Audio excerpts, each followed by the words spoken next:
Okay, young lady,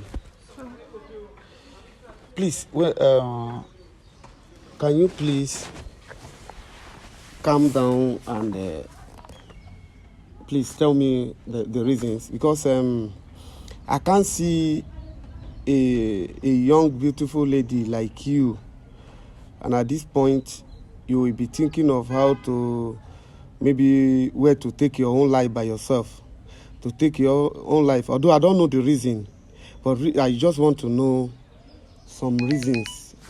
I know something is wrong. So please, can you tell me? Please, I will help out. I will help you, please. As I am like this, I'm depressed. Depression is now part of me. Can you speak louder? You say you are depressed. Yes, I'm depressed. Please. When people see me, they think I'm fine. I'm not fine. A lot is wrong with me. Is it my health, or is it what I'm going through in my dad's house, or what? I don't know. I'm just tired. I'm jobless. I don't have anything I'm doing. Well, I'm a tailor, but the place I kept my machine that I used to manage, they broke into the place, took other people's machine alongside my own. So since then, it's not easy for me because I solemnly depend on only tailoring. Since my mom died 2016, life has not been well with me. I'm just 23, and I'm going through what a 36 or 40 years old person should be going through. I've seen hell. As I'm sitting like this, I don't have a result I can present anywhere because of my family. I wrote WAEC. My brother was like, okay, this WAEC is not good though. Just because I didn't make my maths. I made all my science courses. But my brother was like, oh, this result is useless, because then I don't have an Android phone to check my own result. He checked it and was like, it's useless. Don't even think of collecting it. I wrote NAPTEP again. Same thing. He keeps, trying to make me feel, okay, the result is useless, so I should not collect it. Not knowing that I can combine those two results and use. By now, I should be in poly or university or whatever. But I followed my brother, what he said. I was like, okay, no problem. Later on, after 1 year, 2 years, somebody was like, this one you are not going to school. You need to be in school. I was like, do you know I don't have results? I don't have results to present anywhere. She was like, you can combine NAPTEP and WAEC can be using her. I said, no, I did not collect any of them. So I went back to the school trying to collect any of those results. And they were like, okay, my file is not valid again. My exam number is expired, whatever. And these days, trying to register those exams costs not less than 50 to 40,000. For somebody like me that is sewing, at least in my area where I do sew, something you can sew 5,000 naira, they will be calling 2,000, 2,500 for you. I'm feeding myself. I clothe myself. I do everything for myself. I'm in my father's house up to a year. I take care of all my expenses. I feed myself. So tell me, if I get 3K in 1 week, just 1 week, imagine, how do I save from that? I can't save. As I'm sitting here, my BP is not normal again. My BP has never been normal.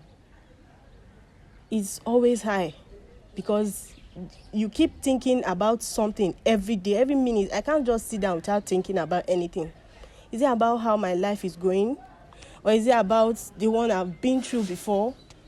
When a guy came into my life 2018 and destroyed everything, all because he saw I was depressed and I was desperate to get married. All my people could tell me, marry. And I fell into the trap of that guy. Oh my God.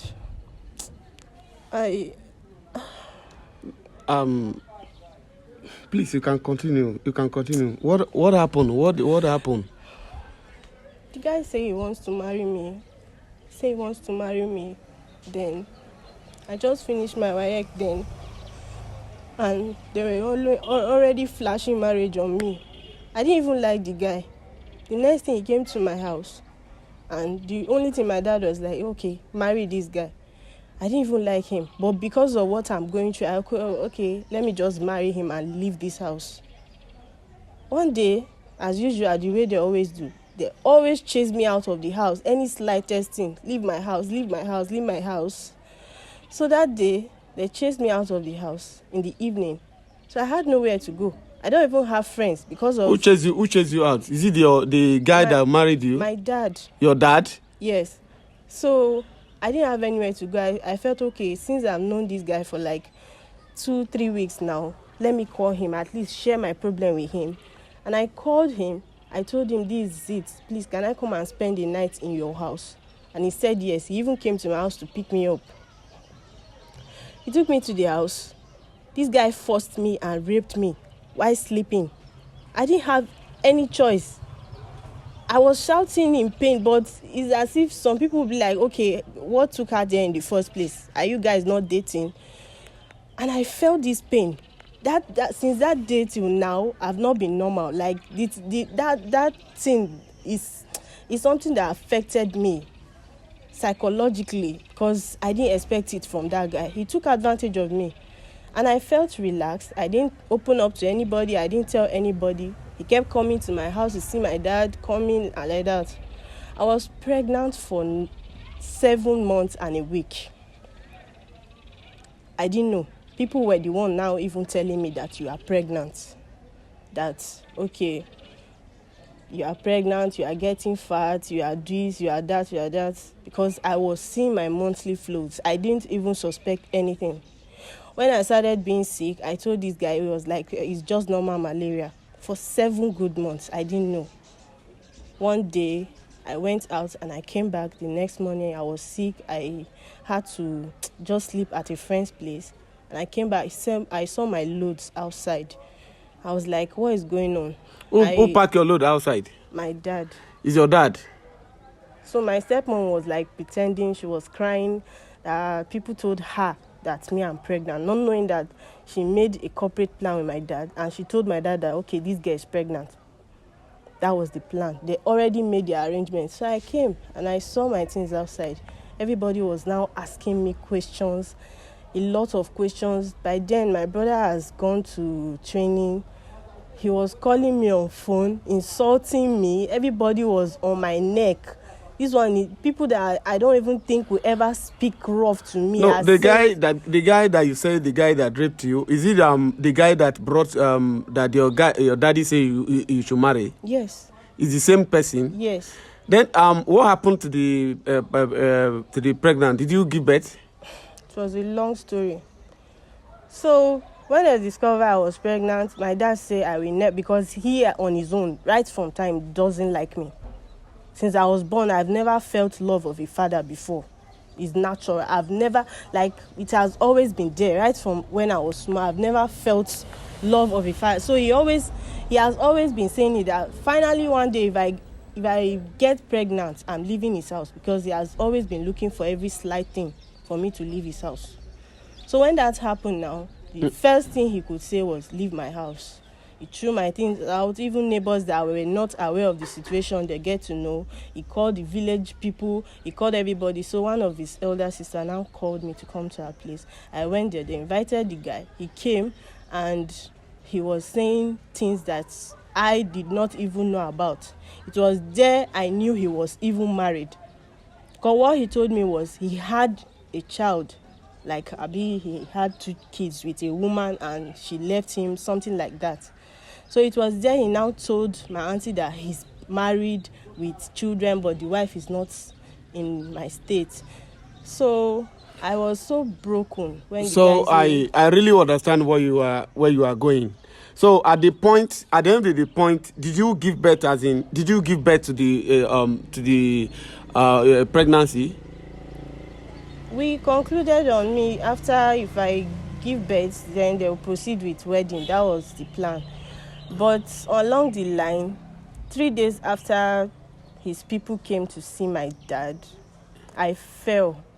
I had a drastic fall. I fell and I started feeling pain for some minutes. I took paracetamol and I went to bed. The next day, it became very serious. I bled. I was bleeding. I was really bleeding. So I called the guy. He said he's in Abuja, that he cannot come over. And I called my brother. My brother now called him, maybe he threatened him, I don't know. He now called his friend that is close by, that he should come and pick me from the house with his car, that he will be on his way to Lokoja. And I said, okay. I was in pain. The guy finally came. I could not even walk on my own. I had to call somebody to carry me to the car. We went to like 6 hospitals. All of them rejected me, messing at the condition. The baby has already died in my womb. Merely still seeing my condition, every hospital is rejecting it. So they now transferred us somewhere in Okene. That was where they could, like, the man could like do something about it. It was between life and death. This guy has to sign, and maybe if I die or anything, because my people doesn't even know that he came to take me to anywhere. All he told my dad was, we are going to see his mother. I was there. I gave birth to a dead child. Yes. I could not even see the child. The baby was already dead. You understand? So after me going through all these things, that was the year that my uncle promised to come and pick me abroad. Okay. Really, if I give you time for you to talk to tomorrow, I think you will talk. I really understand your pains, and with what I have heard, I know that it's enough for you to say you want to take something to take your own life. So, please, I want you to calm down. There is no situation that doesn't have a solution. You know? So, I was like, what should be the problem? A young girl. You say you are 23 years old. All these issues started from when your mommy died since 2016. See, a lot of things have been happening in this life. See, there's nobody that is perfect in this world. See, each and every one of us, everyone has one way, one problem or the other. But I really understand what you passed through. Without being, nobody support you, without being carrying a baby, give birth to a dead body, a dead baby, looking for something to do. At a point, you get your machine, it got stolen by people, like that. It's not enough for you to, take your own life. You should calm down. Do you understand me? So, please, ladies and gentlemen, so this issue is quite critical. As we normally do, I love you people. This young lady, she has gone through a lot. I think you have heard yourself. Please, I want us to, anyhow, I know me, I'm going to help. I am going to make sure you get your machine. Yes, I am going to make sure that I buy you a new machine, that you are going to start a business. Thank you, sir. Then any other assistance, then I will give to you. And secondly, anytime, don't allow I just want you to be happy. So, ladies and gentlemen, this is a problem. It's so many. He wanted to continue talking, but it's taking a lot of time. So please, for those of you that have a mind, this program, we want it to continue like this. I know we cannot help everybody. We cannot help everyone.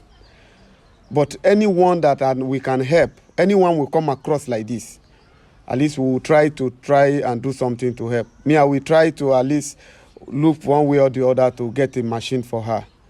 And anyone, as you are watching this video, this girl is just 23 years old girl, and is going through a lot, even want to take her own life. So please, thank you very much as you watch the video, and God bless you. Sorry, okay? You will be fine.